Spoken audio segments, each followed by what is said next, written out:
الحمد للہ رب العالمین والصلاة والسلام علی الانبیاء والمرسلین اعوذ باللہ من الشیطان الرجیم بسم اللہ الرحمن الرحیم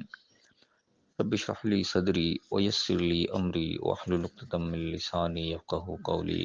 واجعل لی وزیرا من اہلی۔ محترم سامعین، السلام علیکم ورحمۃ اللہ وبرکاتہ۔ الحمدللہ، قرآن پاک کا مطالعہ ہمارا جاری ہے۔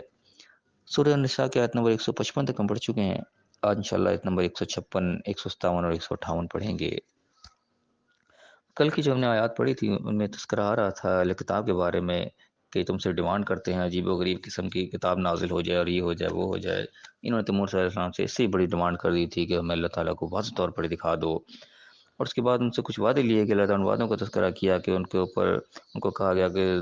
دروازے میں سجدہ کی حالت میں داخل ہو، اور سبت کے دن یعنی ہفتے کے دن یا چھٹی کے ناگ کے دن تم حد سے مت بڑھو۔ جو ان سے وعدہ لیا گیا کہ تم نے اس دن کو صرف اللہ کی بات کے لیے خاص کرنا ہے، تم نے کوئی کام کاروبار نہیں کرنا، مچھلیاں نہیں پکڑنی، کیونکہ اس کے باوجود بھی انہوں نے اللہ تعالیٰ نے حالانکہ بڑا سخت ان سے وعدہ لیا، لیکن اس کے باوجود انہوں نے اس وعدے کو توڑا اور انکار کیا اللہ کی آیات کا، انبیاء کو ناحق قتل کرتے رہے۔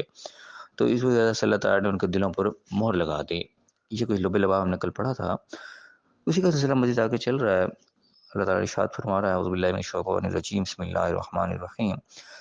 وَبِكُفْرِهِمْ وَقَوْلِهِمْ عَلَى مَرْيَمَ بُهْتَانًا عَظِیمًا، اور ان کے کفر کی وجہ سے اور مریم علیہ السلام کے اوپر ایک بہتان عظیم کہہ دینے کی وجہ سے، قولہم جو انہوں نے قول گھڑا خود بخود اپنے پاس سے ایک بات بنا دی، مریم علیہ السلام پر ایک بہت بڑا بہتان انہوں نے باندھ دیا۔ اب یہ یعنی کہ کفر جو مہر لگی ان کے دلوں پر، ان کی مزید ایک وجہ بتائی جا رہی ہے کہ کیوں ان کے دلوں پر مہر لگی، کیوں ان کو اللہ تعالیٰ نے ریجیکٹ کر دیا، ان کو ایک سٹیمپ لگا دیا کہ ریجیکٹڈ لوگ ہیں یہ۔ اتنے ان کو مواقع دیے گئے ہدایت کو حاصل کرنے کے، لیکن مسلسل وہ انکار کرتے رہے، اور انکار کے انتہا پر یہاں تک پہنچے کہ مریم علیہ السلام کے اوپر جو پاک دامن تھی ان کے اوپر ایک بہتان لگا دیا کہ نعوذ باللہ جو عیسیٰ علیہ السلام کی پیدائش ہوئی تھی معجزانہ بغیر باپ کے، انہوں نے اس کے اوپر بہتان باندھ دیا کہ نہیں یہ بغیر باپ کے نہیں ہوئی، بلکہ نعوذ باللہ یہ تو کوئی برا کام کیا گیا اس کی وجہ سے یہ ہوئی ہے۔ حالانکہ عیسیٰ علیہ السلام کی پیدائش جو تھی بالکل ایک موجزانہ تھی، انہوں نے گود میں اللہ سے کہ جو ہے اللہ کے حکم سے کلام کیا تھا، اور یعنی کہ تمام زندگی ان کے معجزات سے بھری پڑی، لیکن جنہوں نے نہیں مانا تھا ظالموں نے، وہ انکار پہ انکار کرتے چلے گئے، اور یہ بھی انہوں نے بہتان عظیم لگایا، اس کی وجہ سے ان کے اوپر وہ جو ہے مہر لگا دی گئی۔ اور پھر کیا کہ وقولہم، ان کو اس قول کی وجہ سے بھی کہ انا قتلنا المسیح عیسی ابن مریم رسول اللہ، کہ انہوں نے یہ کہا کہ ہم نے مسیح مریم کے بیٹے عیسیٰ کو جو کہ اللہ کا رسول ہے، رسول اللہ کو ہم نے قتل کر دیا۔ اتنا بڑا یعنی کہ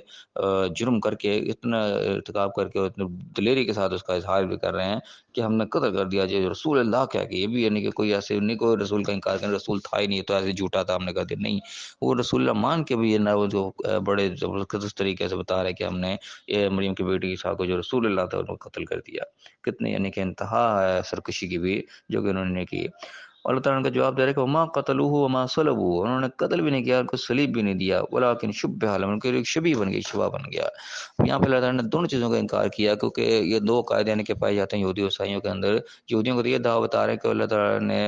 بتایا کہ انہوں نے صاف یہ کہہ دیا کہ ہم نے قتل کر دیا، اللہ تعالیٰ اس کا بھی انکار کر دیا کہ وما قتل ہوا۔ اور عیسائی جو ہے ان کا یہ دعویٰ کہ وہ صلیب چڑھ گئے، وہ ہمارے گناہوں کا جو کفارہ بن کے صلیب پر لٹکا دیے گئے، لہٰذا ہم اب بخشا ہیں، یہ ان کا عقیدہ بنا کے بیٹھے ہوئے ہیں۔ وہ جس طرح ہم اپنا عقیدہ بنا کے بیٹھے ہیں جو کچھ بھی تیرے نبی کی امت ہے ہم بخشے ہوئے ہیں، ہمارا یہ عقیدہ ہم دماغ میں بٹھائے بیٹھے تھے کہ نبی کی امت ہے بس جنت تو ہماری پکی، ہم نے بخشے جانا ہے۔ ایسی عیسائیوں نے یہ عقیدہ بنایا گا کہ جناب عیسیٰ علیہ السلام جو ہمارے گناہوں کا کفارہ چڑھ کے وہ صلیب چڑھ گئے ہیں، ہم اب بخشائے ہیں۔ اللہ تعالیٰ نے دونوں چیزوں کا انکار کر دیا کہ وما قتل ہوا، قتل بھی کوئی نہیں کیا، وما صلب ہوا، ان کو صلیب بھی کوئی نہیں دیا گیا، دونوں تم اپنے خام خیالی کے اندر ہو، ولیکن شبہ لهم، ان کے لیے بات مشابہ ہوگی، ان کو سمجھ نہیں ہوا کیا ہے یہ۔ بہرحال یہ دو کام نہیں ہوئے، قتل بھی نہیں ہوا، صلیب بھی نہیں ہوئی، یہ کنفرم اللہ نے بتا دیا۔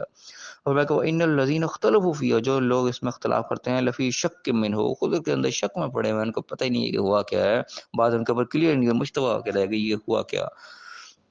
ہوا کہ ما لہم بہ من علم، ان کے پاس ان کے بارے میں کوئی علم نہیں ہے، کوئی گارنٹیڈ چیز ان کے پاس نہیں ہے، الا اتباع الظن، وہ صرف ایک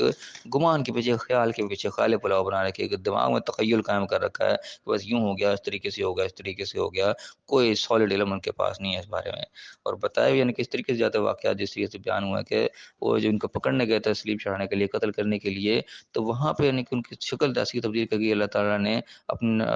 کیسے تبدیل کر دی کہ ان کا اپنا بندہ تھا اسی کو انہوں نے مار دیا، سولی چڑھا دیا، اور وہ ان کا سمجھ نہیں آیا کہ تصویر شکل ان کی اس جیسی بن گئی اس بندے کی، تو دیکھا انہوں نے یہی ہے کہ جناب وہ ہم نے ان کو پکڑ کے سولی چڑھا دیا، لیکن بعد میں ان کا اپنا بندہ کم ہو کے وہ بندہ ہمارے ساتھ تھا وہ کہاں چلا گیا، تو یہ ان کے شبہ پڑ گیا، سمجھ نہیں آیا کہ وہ کہہ رہے ہیں ہم نے مارا تو نہیں کوئی ایسا اسلام کو، لیکن ہمارا اپنا بندہ کدھر گیا، وہ کیوں غائب ہو گیا، ایسا یعنی کہ شبہ کے اندر پڑ گئے، ان کو سمجھ نہیں آئی ہوا کیا ہے۔ وہ اللہ تعالیٰ نے موزانہ طور پر ان کو بچایا۔ وہ اگلی آیت میں اللہ تعالیٰ بتا رہا ہے کہ وما قتلہ، یقیناً قتل یقیناً ان کو کیا ہی نہیں گیا، بلکہ ہوا کیا کہ بر رفعہ اللہ الیہ، بلکہ اللہ نے اس کو اپنی طرف اٹھا لیا، وکان اللہ عزیزا حکیم، اور اللہ تعالیٰ عزیز زبردست اور حکمت والا بھی ہے۔ یعنی عیسیٰ السلام جس طریقے سے معجزانہ طور پر دنیا میں آئے تھے، اس طریقے سے معجزانہ طور پر دنیا سے چلے گئے۔ یہ کوئی ایسے عجیب و غریب بات نہیں ہے کہ یہ کیسے ہو سکتا ہے، جب ان کا آنا کیسے ہو سکتا ہے کہ انہونا ہو سکتا ہے، تو ان کا جہاں بھی انہونا ہو سکتا ہے، کوئی اس میں عجیب و غریب بات نہیں ہے، بلکہ ان کی پوری زندگی ایک معجزات سے بھری ہے۔ ایک بندہ گود میں کلام کر سکتا ہے، گود میں اپنے نبی ہونے کا اظہار کر سکتا ہے، ساری زندگی بھی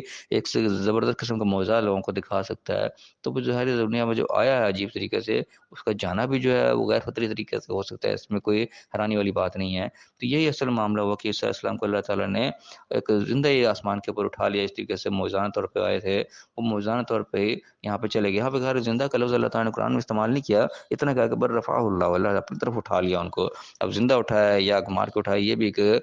ہمارے تھوڑا سا اختلاف چلتا ہے، بعض علماء جو اسی سے اختلاف کرتے ہیں، لیکن بہرحال اختلاف جو بھی ہو، ہمارا اس سے کوئی لنک نہیں، ہم اس کے بحث میں ہمیں پڑھنا بھی نہیں چاہیے، کیونکہ قیامت میں اللہ نے کو ہم سے نہیں پوچھنا کہ بتاؤ عیسیٰ علیہ السلام زندہ اٹھائے گئے تھے یا مار کے اٹھائے گئے تھے، یہ ہمارا یعنی کہ کوشچن ہی نہیں ہے، ایک آؤٹ آف سلیبس چیز ہے ہمارے لیے کہ ہم اس کے اوپر ہم بحث کریں، کیونکہ ہمارے یہاں عام طور پر جتنی بھی بحثیں ہو رہی ہوتی ہیں وہ زیادہ تر ان ٹاپکس پہ ہو رہی ہیں جو کہ ایک طرح کے آؤٹ آف سلیبس ہوتے ہیں، وہ کوشچن ہم سے ہونا نہیں ہوتا، کیونکہ ہم اپنی زندگی کی حقیقت کو دیکھیں کہ ہم دنیا کے اندر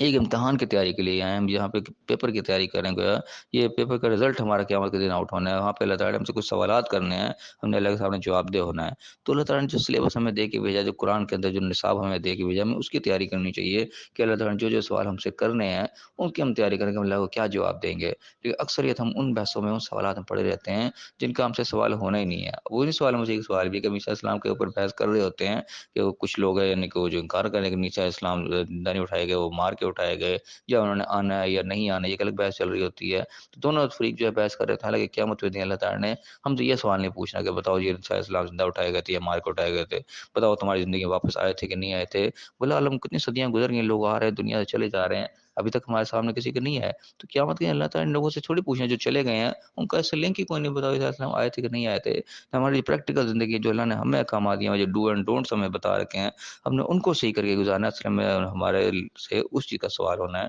تو اس قسم کی جتنی بحثیں ہمیں اسے اوائڈ کرنا چاہیے، انہیں میں سے یہ بھی ہے کہ اللہ تعالیٰ یہاں بتا رہے کہ اٹھا لیا، اتنی بات اللہ نے بتائی، اتنی بات آگے نہیں بتائی کہ وہ زندہ اٹھایا یا ان کو مار کے اٹھایا، تو اس چیز سے ہمیں بحث سے بچنا چاہیے، جو اس پہ بحث کرے ان کو واللہ عالم، اللہ بہتر سمجھتا ہے، تم کہتے ہو زندہ اٹھا لیا ٹھیک ہے زندہ اٹھا لیا، تم کہتے ہو مار کے اٹھایا ٹھیک ہے جب مار کے اٹھا لیا، ہمیں اس سے کوئی فرق نہیں پڑتا، اللہ نے ہم سے یہ نہیں پوچھنا، تو ہمیں بچنا چاہیے ایسی بحثوں سے، ان چیزوں پر فوکس کرنا چاہیے، توجہ کرنا چاہیے جو ہماری زندگی سے ہماری آخرت سے ریلیٹ کرتے ہیں۔ شیطان کا کام یہ ہوتا ہے کہ ہمیں ایسے کاموں میں الجھائے رکھے جس کا ہمارا مقصد کوئی نہ ہو، جو اصل کام ہمارے کرنے والے ہیں ان کی طرف ہماری توجہ نہ ہو سکے، تو بہر اللہ تعالیٰ ہمیں صحیح سمجھنے کی، صحیح عمل کرنے کی توفیق عطا فرمائے، اور دنیا اور آخرت دونوں جگہ کامیاب فرمائے، آمین، وآخر دعوانا الحمد للہ رب العالمین۔